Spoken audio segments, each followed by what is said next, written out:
Sosok Sultan Daulat semakin terkuak dan hubungannya dengan Sisingamangaraja 12.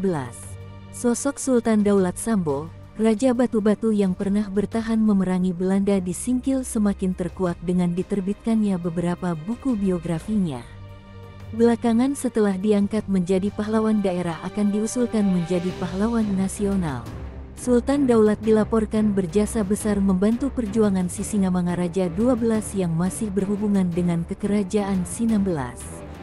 Kerajaan Sinamblas adalah konfederasi 16 kerajaan di Singkil dan sekitarnya, baik di pesisir maupun pedalaman, yang masih punya hubungan dengan Pagaruyung namun berada dalam kedaulatan Aceh Darussalam. Marga Sambo Sultan Daulat adalah khas Puak Singkil dan tidak semestinya disebut Batak. Karena istilah Batak saat Belanda sudah berkuasa mengarah kepada Batak Landen yang terdiri dari Toba, Humbang, Silindung dan Samosir. Menurut Blok Oka Huta Barat meski mempunyai kesamaan, sistem pemargaan Batak Toba tidak sama dengan Batak Humbang, Batak Silindung maupun Batak Samosir. Maka akan lebih beda pula dengan pesisir Barus, Singkil, Mandailing, Pakpak, Karo, Simalungun dan lain-lain. Silahkan berdebat pada link di deskripsi video ini. Tidak semua bermarga adalah Batak walau semua Batak adalah bermarga. Namun sering terjadi kerancuan dalam sejarah misalnya saat orang-orang Eropa menyebut semua warga pedalaman di Sumatera sebagai Batak. Begitu juga anggapan semua Batak adalah Toba. Hubungan Sisingamangaraja 12 sendiri dengan Aceh bukan hal yang aneh. Dia merupakan murid dari Tengku Cipante Geu5 atau Syekh Ismail Dipidi yang mempunyai pesantren dengan nama yang sama, sebagaimana dijelaskan oleh Profesor Dr. Muhammad Jamil, saat menjabat Direktur Bimas Islam Kementerian Agama RI. Usai Sisingamangaraja 12 gugur di Parlilitan pada 1907, sumbangsih dan dukungan Sultan Daulat terus dilakukan berkesinambungan. Beberapa panglima Sisingamangaraja 12 yang masih hidup meneruskan perjuangan dengan berdakwah Islam seperti Panglima Koser. Informasi Belanda menjelaskan bahwa setahun setelahnya Panglima Koser Maha atau Pemahur Maha seorang pertaki kepala negeri dari Nepen, sekarang disebut Siempat Nempu, terus melanjutkan perjuangan dakwah Islam melawan penjajahan Belanda dan misionarisnya.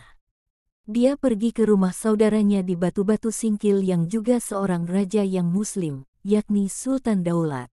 Belanda melaporkan Panglima Koser kembali ke kampungnya dan berhasil membangun masyarakat Islam di Nepen, Kuta Dalang, Kuta Tengah, Mahabunga, Pengkirisen, Kutantuang, Tambahan, Kuta Taduk Tanduk, Binara, Tuntung Batu, Kintara, Bintang dan wilayah lainnya khususnya di Siempat Nempu dan Silima Pungga-Pungga.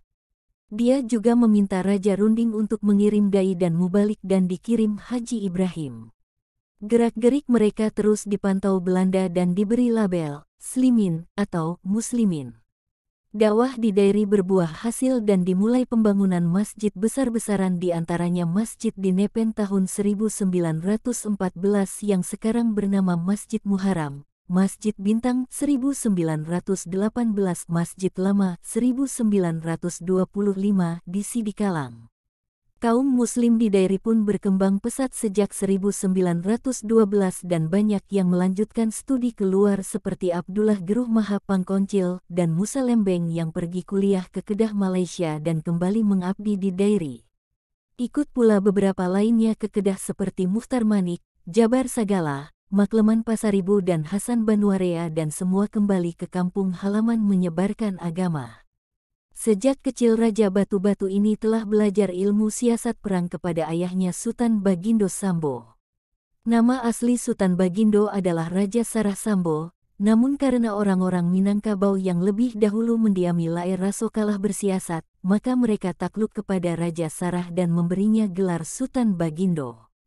Selain ahli ilmu siasat perang, Sultan Daulat juga ahli silat, kebal dan megegoh, memiliki tenaga yang luar biasa.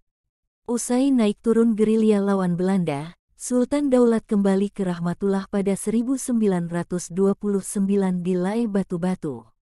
Dia masih hidup saat Sumpah Pemuda dikumandangkan di Jawa pada 1928.